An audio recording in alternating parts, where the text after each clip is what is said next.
Hello दोस्तों, क्या हालचाल? बढ़िया एकदम। आज हम दोस्तों शुरू करने वाले हैं बहुत ही इंपॉर्टेंट सब्जेक्ट जिसका नाम है industrial engineering operation research.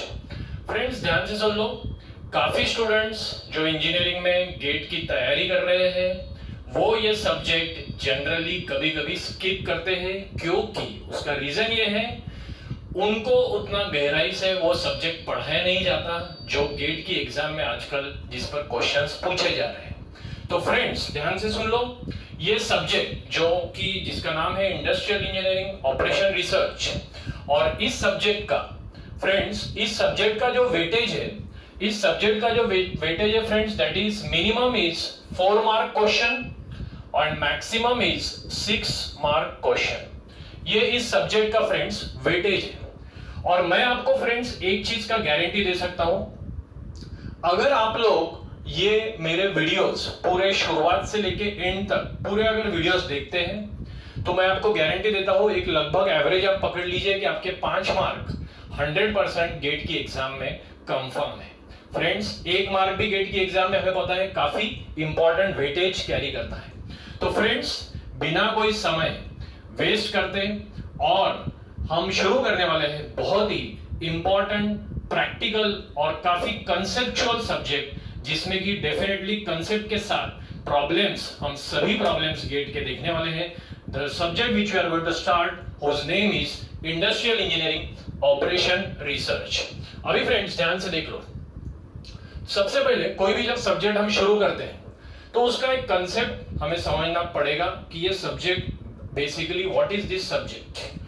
Now, let us understand first the definition of the term, that is industrial engineering. Industrial engineering है क्या, पहले हम ये समझते हैं। ध्यान से सुन लो, पहले मैं डेफिनेशन बाद में लिखाऊंगा, पहले कंसेप्ट बताता हूं। देखो अभी मैं फ्रेंड आपको इंडस्ट्रियल इंजीनियरिंग का एक डेफिनेशन पहले मैं बताता हूं, फिर मैं आपको समझाऊंगा। Industrial engineering says that optimisation of resources. ध्यान से सुनो, किसको ऑप्टिमाइज करना है? रिसोर्सेस को। किस लिए ऑप्टिमाइज करना है? In order to increase the productivity. ध्यान से सुनो, अब ये सब का मतलब क्या है, ध्यान से हम सुनने वाले हैं। What is the meaning of this, जो भी मैंने अभी तक बताया इसका मतलब क्या है। देखो मैंने क्या क्या चीजें बोली है, आप लोगों को क्या करना है फ्रेंड्स? ऑप्टिमाइज करना है। किसको ऑप्टिमाइज करना है दोस्तों? रिसोर्सेस को ऑप्टिमाइज करना है। अच्छा, किस लिए ऑप्टिमाइज करना है? ताकि हमको फाइनल क्या चाहिए? प्रोडक्टिविटी चाहिए, मतलब आउटपुट ज्यादा चाहिए, ज्यादा प्रोडक्टिविटी चाहिए। तो ये जो मैंने चीजें लिखी है इसका मतलब हम पहले डिटेल में समझेंगे। ध्यान से सुनो, एक एग्जांपल के तौर पे मैं इसका डेफिनेशन अभी आपको समझाता हूं, फिर आपको एक एक चीज समझ में आएगी।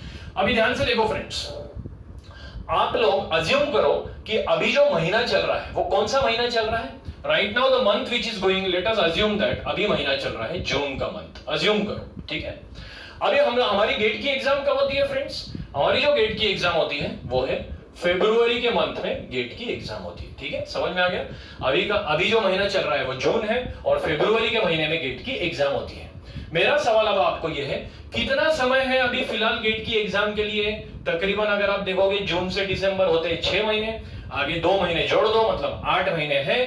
तो अभी जून से लेके फरवरी तक एक एवरेज अगर हम देखते हैं कि 8 महीने हैं हमारे पास गेट की एग्जाम के लिए। काफी बच्चा भी शांत हो गया, चलो सर 8 महीने हैं, अभी कोई टेंशन नहीं, चलो वो बाद में बातें करेंगे।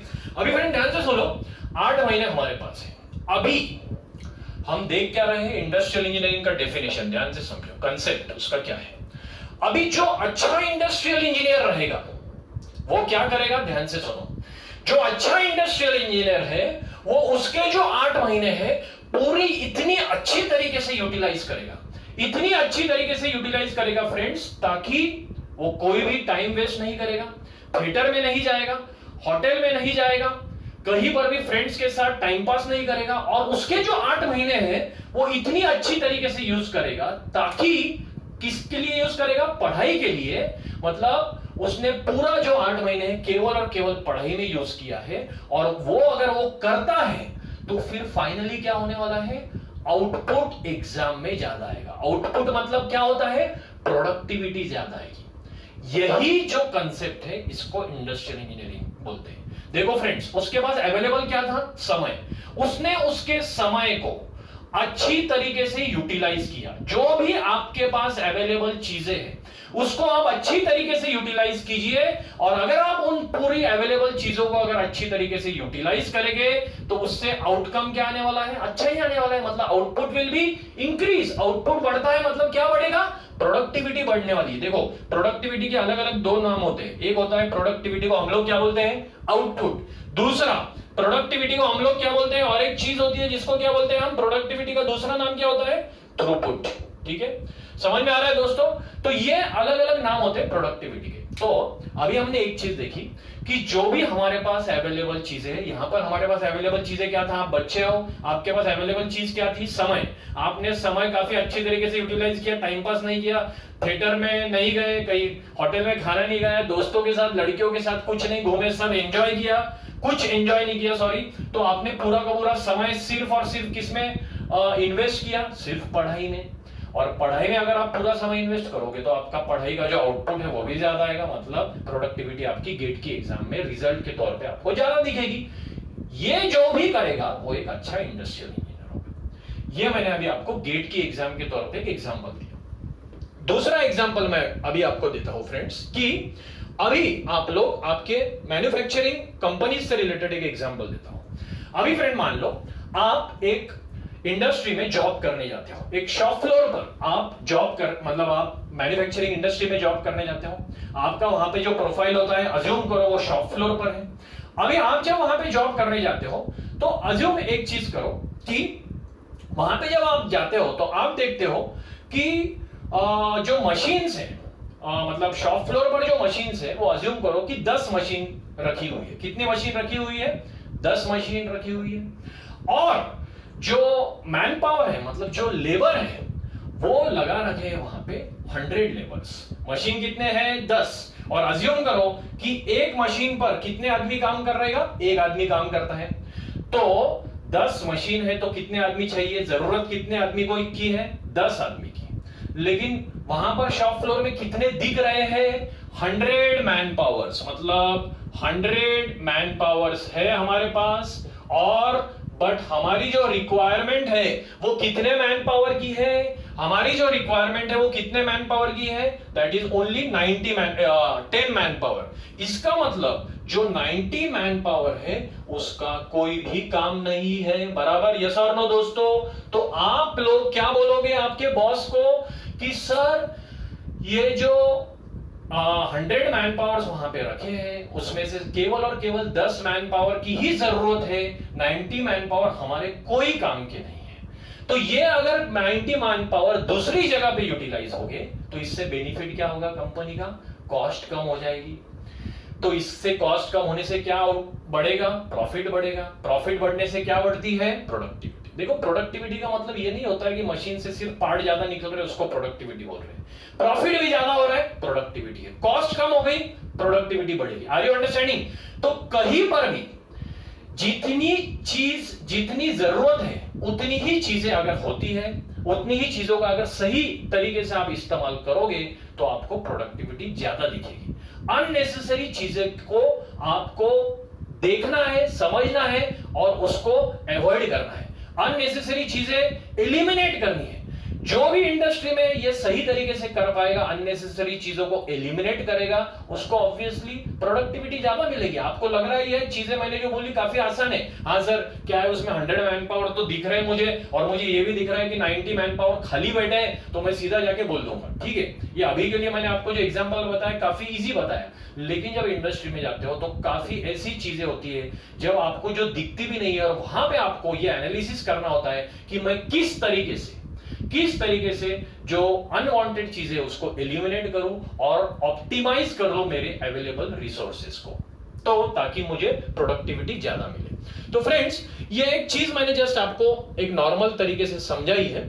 अभी हम इसको देखेंगे कि इसमें क्या क्या कंसेप्ट है और जो आपको शायद समझने ज्यादा जरूरी है। मैंने क्या बोला था आपको फ्रेंड, ऑप्टिमाइज करना है रिसोर्सेज को। हालांकि अभी तो आप समझ गए होंगे कि जो भी आपके पास अवेलेबल चीजें हैं उसको आपको ऑप्टिमाइज करना होता है। तो आप बोलोगे सर लेकिन ये रिसोर्सेज का मतलब क्या है? सबसे important question, what is the meaning of the term that is called as resources? ठीक है, अभी देखो रिसोर्सेज का मतलब क्या है, ये सभी चीजें मैं बाद में लिखने वाला हूं डेफिनेशन बोर्ड पर, आप अभी सिर्फ सुन लो।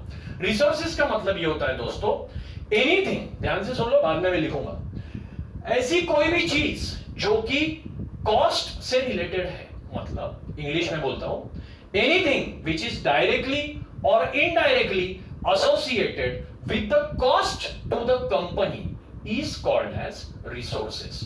फ्रेंड्स, यहां से लेके तकरीबन आप ऐसा समझो 1 से 2 घंटा ये कंसेप्ट बनाने में पूरा लगता है। एक बार आपका कंसेप्ट बन गया, फिर आप प्रॉब्लम्स परफेक्टली, हर एक गेट का प्रॉब्लम आप लगा सकते हो। इसलिए कंसेप्ट डिटेल में समझना काफी जरूरी है। ठीक है, अभी रिसोर्सेज का मतलब मैंने आपको बताया था, एनीथिंग विच इज डायरेक्टली और indirectly associated with the cost to the company. देखो मतलब ऐसी कौन सी चीज है, कोई भी चीज है जो कॉस्ट से रिलेटेड है। देखो अभी हमने देखा फिलहाल वो मैन पावर का एग्जांपल देखा था हमने, अभी आपके क्लासरूम का एग्जांपल मैं देता हूं। देखो एक क्लास है 100 स्क्वायर फीट का, कितने स्क्वायर फीट का? 100 स्क्वायर फीट का।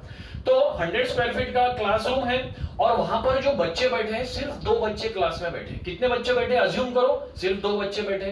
तो आप आपके कॉलेज के प्रिंसिपल को या कॉलेज के मैनेजमेंट को क्या बोलोगे कि सर हमें हमारे यहाँ पे इस क्लास में सिर्फ 2 बच्चे हैं, तो हमें इतने बड़े क्लासरूम की जरूरत नहीं है। तो आप उस क्लासरूम को अगर कहीं छोटा करके या 4 हिस्सों में अगर डिवाइड कर दोगे तो अच्छा हो जाएगा, बेनिफिट हो जाएगा।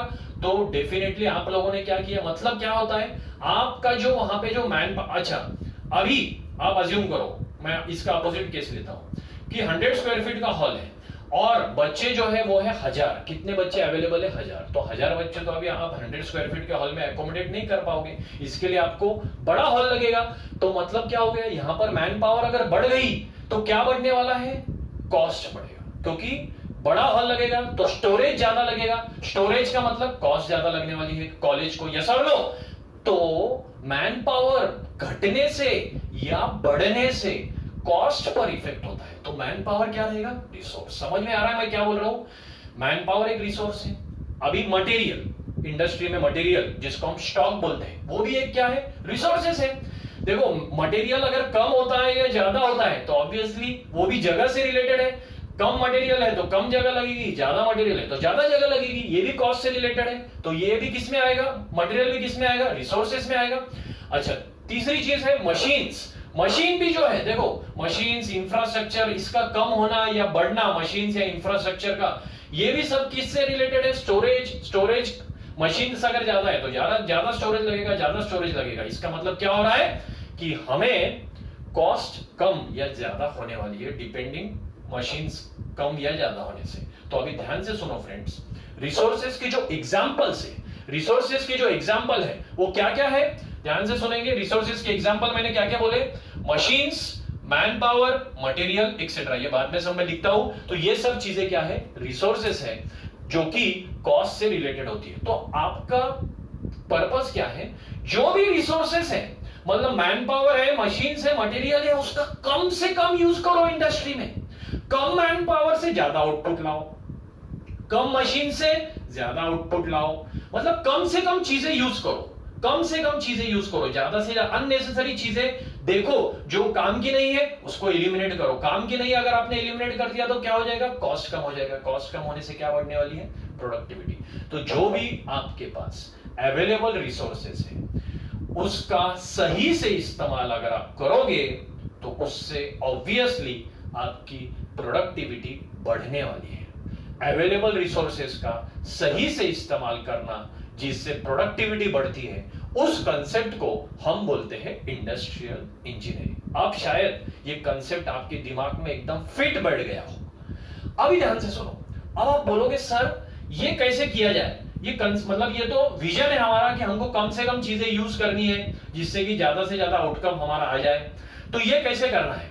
How to do this? देखो आप जाकर नॉर्मल अगर ये अप्लाई करोगे, सिर्फ नॉर्मली, अभी देखो आप कल अगर जॉब करने जाते हो, आप जाओगे और आपके बॉस को बोलोगे कि सर इस शॉप फ्लोर में मैं ऐसा देख रहा हूं कि 10 मैन पावर खाली बैठे हैं, इनकी कोई जरूरत नहीं है, इनको अगर हम निकाल दें, इनको हम अगर जॉब से निकाल दें तो हमारी कॉस्ट बच जाएगी और कॉस्ट कम होने से प्रॉफिट बढ़ जाएगा। ये इतना आसान नहीं है बोलना, आपको प्रूव करके दिखाना पड़ेगा कि ये आपने कैसे हासिल किया कि 10 मैन पावर की जरूरत नहीं है। Are you understanding?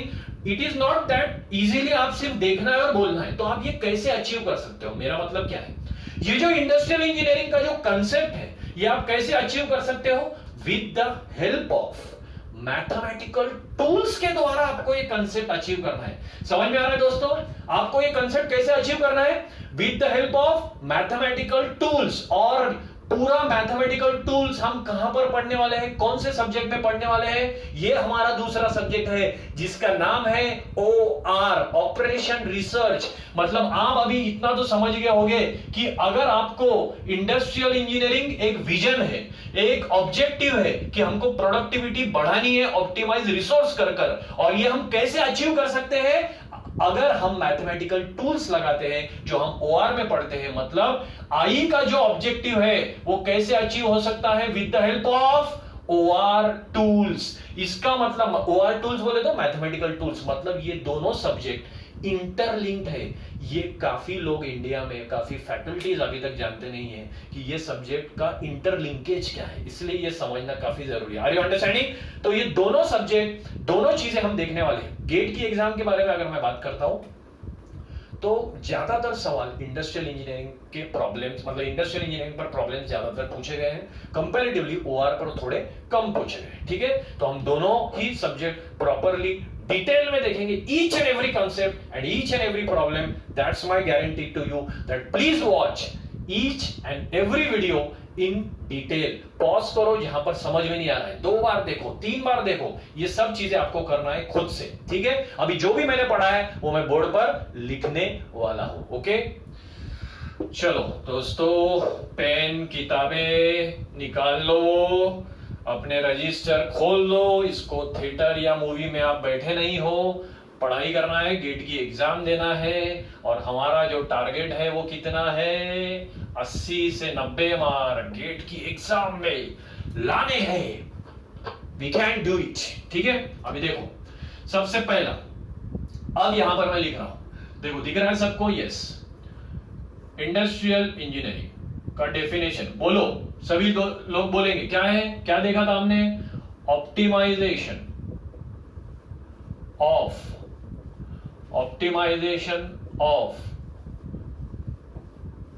resources, optimization of the resources in order to increase the productivity। सही बोल रहे हैं आप, ये डेफिनेशन किसका है? इंडस्ट्रियल इंजीनियरिंग का। ठीक है, अब इसमें एक चीज जो हम देखने वाले हैं वो क्या देखने वाले हैं कि रिसोर्सेज का मतलब क्या है। ठीक है, देखो रिसोर्सेज का मतलब क्या है वो अब हमको देखना है। रिसोर्सेज का मतलब क्या होता है दोस्तों? बोलेंगे जल्दी जल्दी बोलो मेरे भाइयों। रिसोर्सेज बोलो क्या है? Anything which is directly or indirectly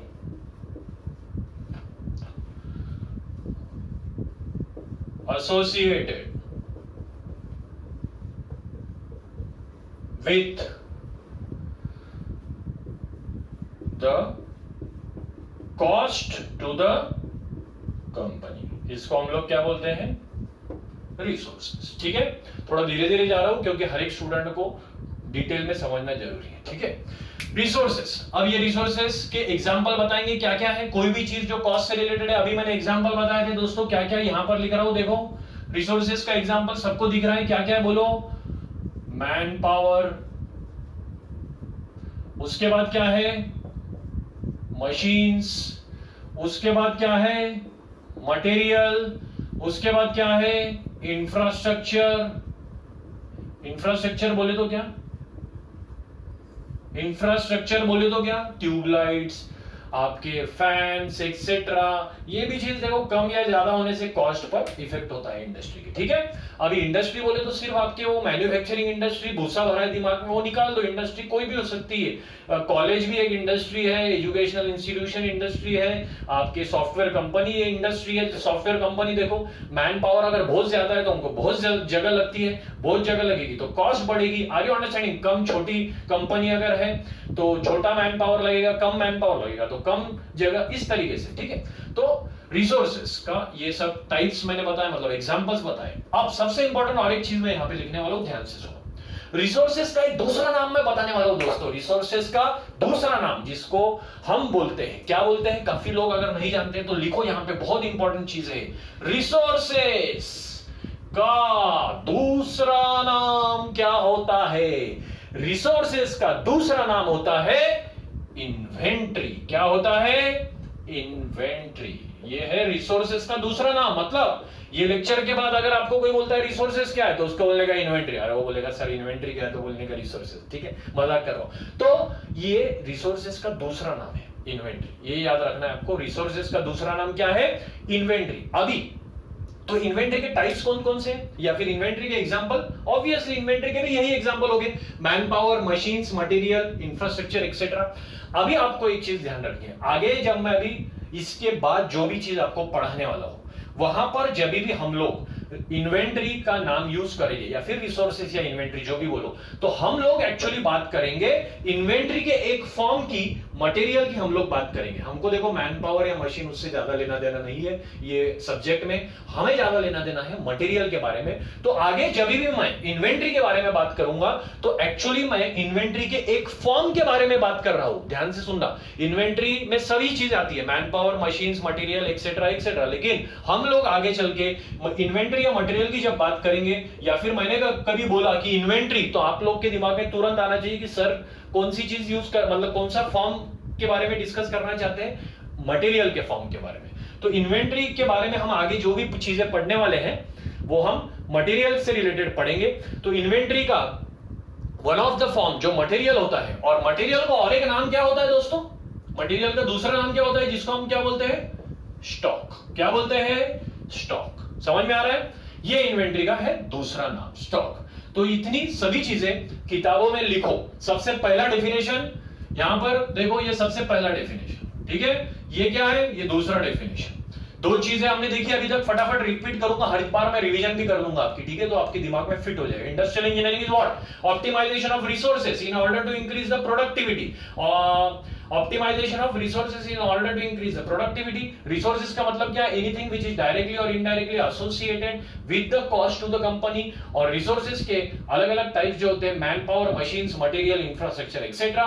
resources का दूसरा नाम क्या होता है? इन्वेंट्री। और आगे चल के इन्वेंट्री के बारे में हम जब भी डिस्कशन करेंगे तो हम केवल और केवल मटेरियल के बारे में डिस्कस कर रहे हैं, ऐसे आपको दिमाग में फिट कर लेना है, ठीक है दोस्तों। तो ये चीजें बोर्ड पर तुरंत कॉपी कर ले, ठीक है, कर लिया, पॉज बटन दबा के कॉपी कर लिया, रब कर दूं, मिटा दे, ओके। टिप टिप टिप टिप बारिश हो गई, माने या माने मेरी तू हो गई, माने या ना माने मेरी तू हो गई। चलो अभी दोस्तों, अभी हम शुरू करने वाले हैं।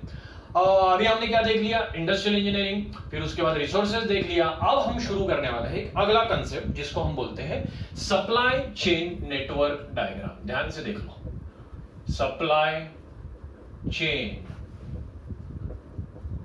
नेटवर्क डायग्राम, ठीक है, सप्लाई चेन नेटवर्क डायग्राम हम देखेंगे। अभी ये एक कंसेप्चुअल पार्ट है, देखेंगे। देखो कोई भी इंडस्ट्री में जनरली देखोगे आप तो 3 स्टेज होती है। सबसे पहली स्टेज, ये स्टेजेस है, ठीक है। सबसे पहली स्टेज कौन सी होती है दोस्तों? बोलेंगे सप्लायर। सबसे पहली स्टेज कौन सी होती है? सप्लायर होती है सबसे पहली स्टेज इंडस्ट्री की। दूसरी स्टेज कौन सी होती है इंडस्ट्री की? दूसरी स्टेज होती है मैन्युफैक्चरर, ठीक है। ये दूसरी स्टेज है इंडस्ट्री की, मैन्युफैक्चरर ये दूसरी स्टेज है और सप्लायर ये पहली स्टेज है। तीसरी स्टेज जो इंडस्ट्री की होती है वो कौन सी होती है दोस्तों? सप्लायर के बाद मैन्युफैक्चरर और उसके बाद होती है आखिरी स्टेज हम लोग जिसको अपन बोलते हैं कस्टमर। ठीक है, ये तीसरी स्टेज है इंडस्ट्री की। 3 स्टेजेस ऑफ सप्लाई चेन। ठीक है, अब ये 3 स्टेजेस हैं और 3 अब हम देखेंगे अलग अलग फॉर्म ऑफ इन्वेंट्री। इन्वेंट्री का मतलब रिसोर्सेस, और यहां पर अभी मैं इन्वेंट्री की अगर बात कर रहा हूं तो किसकी बात कर रहा हूं दोस्तों? मटेरियल की। ठीक है, 3 अलग अलग सोर्सेस ऑफ 3 अलग अलग फॉर्म ऑफ इन्वेंट्री। सबसे पहला फॉर्म जो सप्लायर के यहां पे होता है फॉर्म ऑफ इन्वेंट्री, उसको हम बोलते हैं रॉ मटेरियल। आरएम का मतलब क्या होता है दोस्तों? यहां पे लिख रहा हूं, देखो, रॉ मटेरियल। ठीक है, दूसरा फॉर्म ऑफ जो इन्वेंट्री होता है, दूसरा फॉर्म ऑफ इन्वेंट्री जो होता है उसको हम बोलते हैं WIP। क्या बोलते हैं उसको? WIP। WIP का मतलब क्या होता है दोस्तों? Work in process inventory.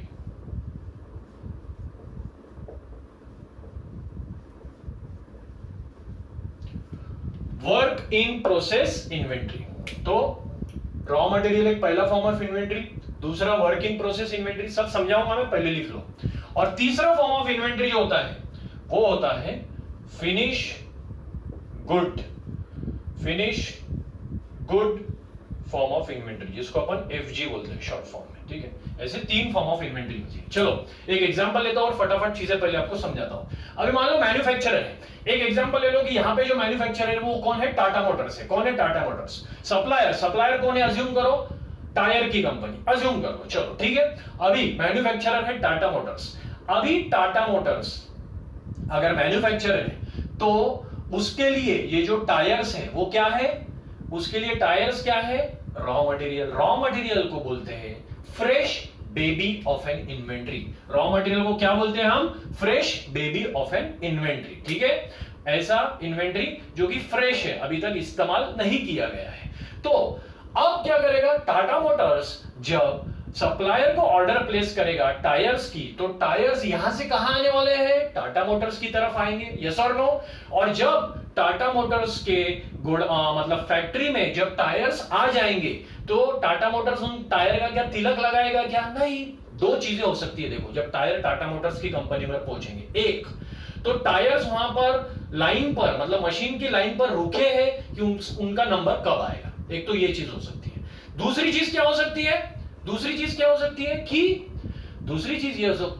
है कि उन पर कुछ ऑपरेशन परफॉर्म हो रहा है, मतलब टायर्स पर कुछ ऑपरेशन परफॉर्म हो रहा है, वो मशीन पर लगे हुए हैं। तो what is work in process? तो ऐसे टाइप ऑफ इन्वेंट्री को हम बोलते हैं वर्क इन प्रोसेस। बोले तो वर्क इन प्रोसेस एक ऐसा फॉर्म ऑफ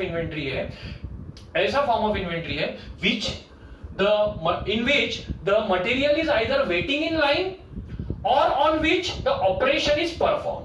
समझ में आ रहा है? एक तो ऐसे मटेरियल जो लाइन में रुके हैं कि उनका नंबर कब आएगा, या फिर उन पर ऑलरेडी ऑपरेशन परफॉर्म हो रहा है। और आखिरी फॉर्म ऑफ जो इन्वेंट्री होता है उसको हम बोलते हैं फिनिश गुड। बोले तो क्या? ऐसा inventory which is now ready to sell in the market. ऐसा inventory which is now ready to sell in the market. तो हमने 3 तरीके के इन्वेंट्री देखे, raw material, fresh baby of an inventory, work in process, the material और the inventory which are waiting in the line और on which the operation is perform. ठीक है, समझाया मैंने कंसेप्ट आपको उसका भी। फिनिश गुड बोले तो ऐसा inventory which are now ready to sell in the market. ठीक है, ये चीजें मैंने आपको बताई। अभी सबसे इंपॉर्टेंट अब हम देखेंगे और एक 3 तरीके के समय होते हैं, time. There are 3 different types of time which you are going to see. Assume करो कि आज 1 जून है, कितना? 1 तारीख है। टाटा मोटर्स है यहां पर। ठीक है, टाटा मोटर्स ने 1 तारीख को, ध्यान से सुनो, 1 तारीख को 100 टायर्स का ऑर्डर प्लेस किया। किसको प्लेस किया? सप्लायर को। कितना ऑर्डर प्लेस किया? 100 टायर्स का। 5 तारीख को और फिर 5 तारीख को टाटा मोटर्स को 100 टायर्स उसके फैक्ट्री में मिल गए। कितने दिन लगे आने के लिए?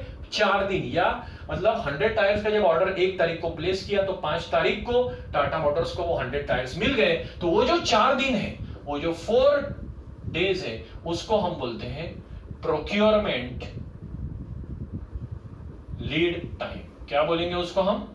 Procurement lead time. ये ध्यान रखना। ठीक है, ये हो गया procurement lead time.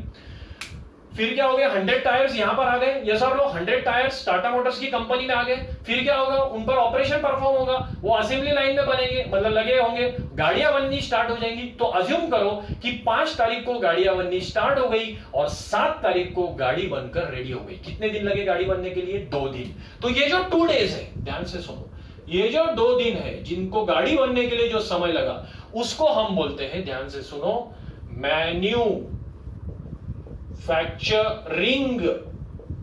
Manufacturing lead time. ठीक है, समझ में आ रहा है, क्या बोलते हैं उसको, मैन्युफैक्चरिंग लीड टाइम। तीसरी चीज, अभी आप कौन हो, कस्टमर हो, आप कौन हो, कस्टमर। अभी कस्टमर ऑर्डर प्लेस करता है, कस्टमर ऑर्डर कहां पे प्लेस करता है, टाटा मोटर्स पे जाके करता है क्या, नहीं, वो डीलर्स की तरफ करता है। अज्यूम करो बीच में डीलर्स है, तो डीलर ऑल ओवर इंडिया में जो भी ऑर्डर आती है वो टाटा मोटर्स की तरफ प्लेस करते हैं और फिर टाटा मोटर्स डीलर को देता है और फाइनली कस्टमर को मिलता है। तो आपने मान लो, अज्यूम करो कि 7 जून को ऑर्डर प्लेस किया टाटा मोटर्स की कंपनी को या टाटा मोटर्स की डीलर को, और आपको 8 तारीख को, केवल एक दिन में मान लो, अज्यूम करो कि आपको मटेरियल मतलब टाटा मोटर्स की गाड़ी मिल गई। अज्यूम करो आपने टाटा नैनो प्लेस किया था 7 जून को और 8 जून को आपको टाटा नैनो आपके हाथ में आ गई। कितने दिन लगे, 1 दिन। तो ये जो 1 दिन है, 1 डे, इसको हम बोलते हैं 1 डे, इसको हम बोलते हैं, ये सबसे इंपॉर्टेंट कंसेप्ट है, लिख लो, मुझे यही समझाना था आपको, डिलीवरी लीड टाइम। और डिलीवरी लीड टाइम का जो शॉर्ट फॉर्म होता है उसको हम बोलते हैं डीएलटी। क्या बोलते हैं, डीएलटी। देखो, तो डिलीवरी लीड टाइम का डेफिनेशन क्या है, ध्यान से सुनो क्या बोल रहा हूं मैं। The time when the customer places the order till the time he receives the goods is called as delivery lead time. उसने टाइम कब प्लेस किया था ऑर्डर, 7 जून को, उसको मिला कब, 8 जून। तो एक दिन क्या है, 1 डे क्या है, delivery lead time, that's it. Okay, तो ये डिलीवरी लीड टाइम का कंसेप्ट ध्यान से सुनेंगे, इसके बारे में मैं डेफिनेशन अभी लिखने वाला हूं। ये रब करने के बाद पहले ये चीज लिख ले, इसको फिर से रिपीट कर रहा हूं। 3 स्टेजेस ऑफ इन्वेंट्री, ये 3 स्टेजेस ऑफ सप्लाई चेन, कौन कौन से, सप्लायर, मैन्युफैक्चरर, कस्टमर, 3 स्टेज है। 3 form of inventory, raw material, work in process, वो कंसेप्ट बताया मैंने वर्क इन प्रोसेस का, ध्यान से समझिए। फिर फिनिश गुड, ये 3 फॉर्म ऑफ इन्वेंट्री। और 3 अलग अलग तरीके के टाइम क्या होता है, प्रोक्योरमेंट लीड टाइम, और इसको परचेज लीड टाइम भी बोलते हैं। ठीक है, दूसरा होता है मैन्युफैक्चरिंग लीड टाइम और तीसरा होता है डिलीवरी लीड टाइम। फ्रेंड्स, इसको प्लीज नोट डाउन कीजिए, उसके बाद मैं रब करने वाला हूं। Quickly note down all the things.